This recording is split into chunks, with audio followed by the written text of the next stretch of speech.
Hello mes amis, j'ai un partage à vous faire parce que j'observe à quel point ce que pensent et ce que ressentent mes amis sur moi, la vie qu'ils ont sur ce que je fais, sur ma vie, me touche.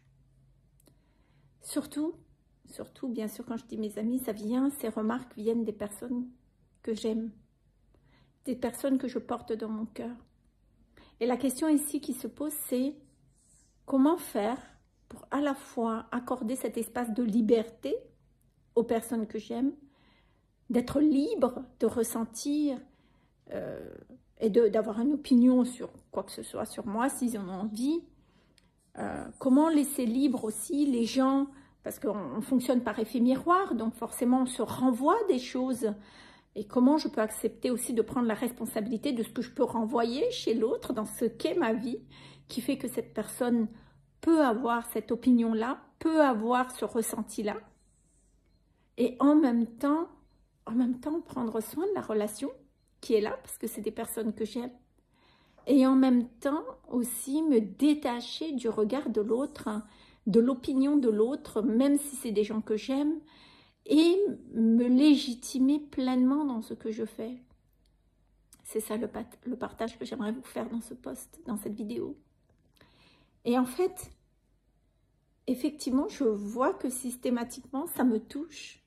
Surtout sur cette remarque-là, quand on me dit que « Ah, mais de toute façon, Armelle, ta vie, elle est compliquée. C'est pas un love fleuve tranquille. Il y a plein de choses qui se passent. Ça ne s'arrête jamais. Avec toi, de toute façon, c'est tout le temps comme ça. On t'a jamais vu poser de toutes les façons. Voilà, tu prends des décisions hâtives. Et dans leurs propos, presque, j'entends dire que en fait, j'ai un problème, mais que je m'en aperçois pas. Que je suis hyper active. Et en fait, ça me fait mal. Ça me fait mal parce que ce sont des gens que j'aime, vous voyez, je ne sais pas si c'est le cas pour vous. Ça me fait mal parce que ce sont des gens que j'aime. Et en fait, j'aimerais que ces gens-là, que j'aime, même tels que je suis, m'accompagnent dans mes choix tels que je suis, qui n'aient pas d'opinion sur ma personne et sur ce que je fais par rapport à, voilà, j'ai une conception de l'amour, ou c'est peut-être idéaliste, mais c'est comme ça que, dans mon monde à moi, c'est comme ça que j'aime la vivre. Et en fait, ça me fait mal quand c'est le cas parce que je me suis dit, waouh, ce sont mes amis. Et comment on s'aime en fait? Comment on s'aime dans la relation? Est-ce qu'on s'aime de cette façon-là, vous voyez? Et ça me touche en fait, parce que c'est pas comme ça que j'ai envie de goûter à l'amitié, parce que quand c'est comme ça, mon cœur a tendance à se fermer. Et en même temps, c'est important aussi pour moi de prendre conscience que de qui je suis, de mon mode de fonctionnement. Moi, je suis quelqu'un qui a toujours eu le courage de tout bouleverser pour me sentir bien et heureuse. Mon bonheur et mon bien-être sont non négociables. Mon bonheur et mon bien-être sont non négociables. Et donc, par amour pour moi, je suis quelqu'un qui trouve le courage et qui a le courage de bouleverser sa vie. Dans mon entreprise, par exemple, mon cabinet, je n'ai pas hésité à changer mes formules. Alors oui, j'ai eu une grosse coupure de 6 mois parce que ça a été tellement difficile au moment où j'ai augmenté mes prix, au moment où j'ai changé mes formules, mais je savais que c'était la meilleure chose pour moi. Je savais que ça contribuerait à quelque chose d'important et à un meilleur équilibre de vie pour moi. Et je n'ai pas reçu le soutien extérieur, ça a été compliqué, mais je l'ai fait quand même. Oui, ça n'a pas été un long fleuve tranquille, mais j'ai œuvré vers ce qui est bon et juste pour moi. Il est vrai que quand je suis dans une relation, si je ne vis pas ce que je veux, si je ne me sens pas heureuse, je pars. Et oui, je ne vais pas rester avec quelqu'un juste pour dire je suis avec quelqu'un et c'est stable. Non, c'est non négociable en fait. Moi, j'ai envie d'être avec quelqu'un avec qui je me sens véritablement bien. Donc, je n'hésite pas à prendre les décisions nécessaires. C'est ok pour moi d'être seule s'il faut être seule en attendant de rencontrer la personne qui me corresponde vraiment. Je donne un autre exemple. Je sens qu'à Nice, je commence à m'éteindre, je m'ennuie un petit peu, je ne vais pas rester là. Parce que c'est stable, parce que je suis dans un superbe appartement dans lequel je me sens bien, je suis dans une routine qui est dans un cocooning qui est génial, mais il n'y a rien de pétillant dans cette vie. Alors oui, je bouleverse tout. Je plaque tout, je pars, je vais en Guadeloupe. Je vais en Guadeloupe, ça ne fonctionne pas, je ne vais pas rentrer dans un... revenir à Nice, là où ça ne me correspond pas. Ben non, en fait. Paf, je prends immédiatement une décision, je vais en Martinique.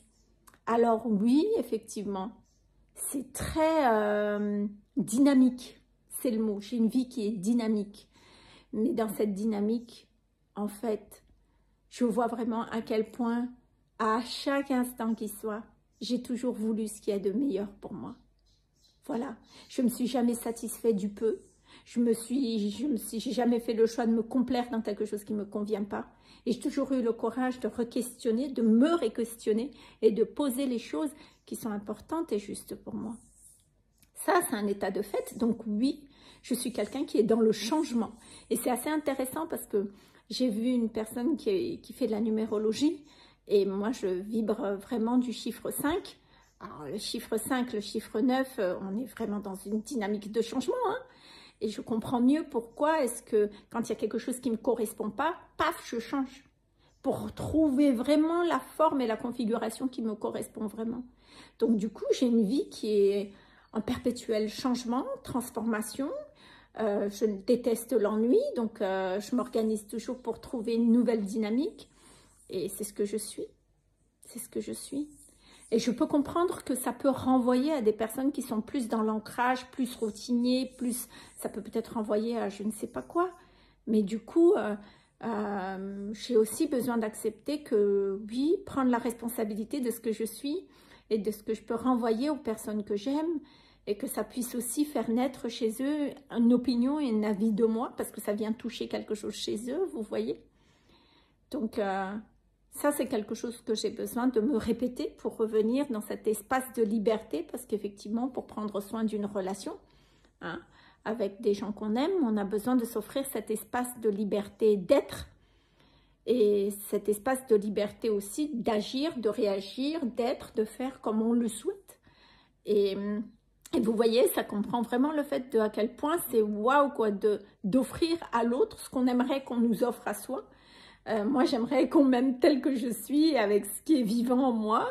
Et ça me demande aussi d'aimer l'autre tel qu'il est, avec ce que ça réveille, avec ses opinions, avec tout ça. Et de se dire, ben ouais, c'est à moi d'initier ce que j'ai envie de vivre, vous voyez, dans cette relation.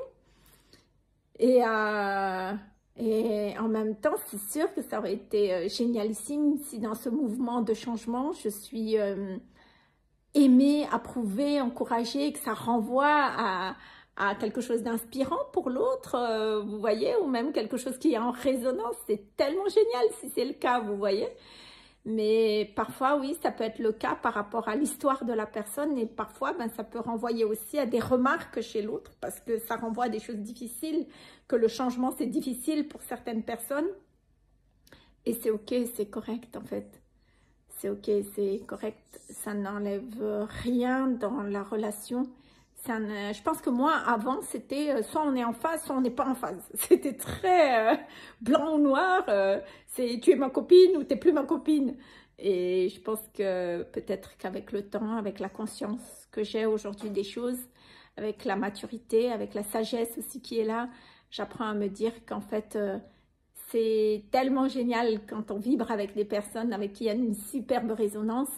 Mais et c'est un peu, voilà, ça touche quand on n'est pas en résonance avec des gens qu'on aime.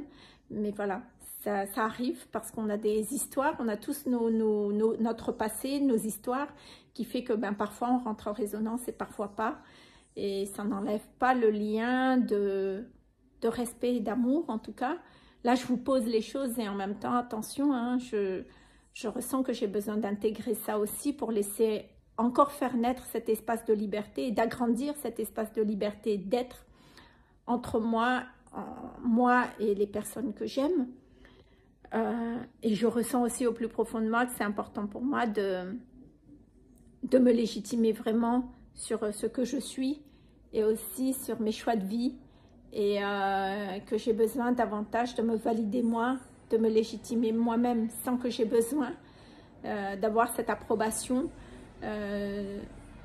sans que j'ai besoin que quelqu'un m'approuve dans ce que je fais pour que ça soit vraiment, pour que ça ait vraiment du sens, quoi. Donc là, ici, il s'agit aussi que moi, j'ai besoin de me détacher encore un petit peu plus du regard de l'autre, de ce que pense et de ce que ressent l'autre pour moi, Et je ressens que j'ai besoin de reprocesser encore pour offrir cet espace de liberté d'être, justement ce que je vous ai dit. Et justement pour ça, j'applique les protocoles du programme Une Nouvelle Vie, parce que voilà, là je vais aller voir, forcément c'est relié à mon enfance, à mon histoire, qui fait que ça a été difficile pour moi de ne pas recevoir l'approbation de ma mère, et que du coup ça m'a fait ressentir que j'étais seule. Et c'est ça qui vient de se réveiller en moi quand j'entends mes amis qui ont ces remarques sur moi. Donc c'est ça que j'ai besoin d'aller traiter. Vous savez mes amis, la question ça n'est jamais l'autre, parce que l'autre est libre d'exprimer ce qu'il ressent. L'autre est aussi libre d'exprimer ce que ça lui renvoie dans son histoire. Mais c'est toujours une question de soi à soi. Qu'est-ce que ça vient réveiller chez moi? Et dans ce que ça vient réveiller chez moi, qu'est-ce que j'ai besoin de rassurer dans les parts de moi? Donc, si vous aussi, vous avez envie de vous détacher du regard de l'autre, parce que vous avez besoin davantage de prendre soin de ces relations qui vous sont chères, et que vous êtes curieux de ce protocole du programme Une Nouvelle Vie, n'hésitez pas à me contacter et me contacter par un message privé. Je serais vraiment ravie de vous en parler un petit peu plus de ce programme qui vous permet justement de sortir de votre passé, de cet engrenage et de cette boucle du rejet dans lequel vous êtes. En tout cas, moi, je vais m'y mettre dans ce protocole parce que j'ai envie de me valider tel que je suis, de me légitimer tel que je suis, davantage et encore. Et j'ai envie de pouvoir accepter et accueillir vraiment l'autre tel qu'il est, en étant libre d'avoir une opinion sur moi comme elle le ressent, en exprimant juste ce qui s'éveille en elle. J'ai envie d'offrir une relation où cet espace d'être puisse être possible et puisse être déposé avec confort, de mon côté comme de l'autre. Et je sens effectivement que j'ai un protocole, un processus à mettre en place pour aller encore un petit peu plus loin sur ce sujet, même si j'ai beaucoup évolué déjà. Donc voilà, je vous le partage ici. Comme quoi, vous savez mes amis, on a beau être thérapeute, c'est pas parce qu'on est thérapeute qu'on n'est pas exempt d'être blessé, d'avoir des réajustements. Les réajustements vibratoires, c'est des choses qu'on a à faire toute notre vie. C'est la vie. Voilà, on est amené à se voir, à se rencontrer. Et c'est une question d'est-ce que je suis ouverte à me rencontrer telle que je suis? Est-ce que je suis ouverte à transformer toutes ces parts de moi, toutes ces mémoires qui ont été fracturées dans mon enfance pour que je puisse aujourd'hui être une adulte beaucoup plus accomplie, équilibrée, dans l'harmonie, dans l'amour, dans la paix et dans la joie d'être. Voilà. Et tout ça pour dire que plus on processe sur soi et plus on atteint cet état de complétude et plus on goûte au bonheur qu'on a envie de vivre en fait. Et naturellement, c'est quelque chose qu'on vit à l'extérieur de soi. Donc, je vous encourage vraiment en fait, à faire cette démarche. Voilà mes amis, je vous remercie de m'avoir écouté. Et sachez que je reste à votre écoute. N'hésitez pas à me contacter si vous voulez avoir et savoir un peu plus sur les protocoles de ce programme Une Nouvelle Vie. Je vous dis à bientôt.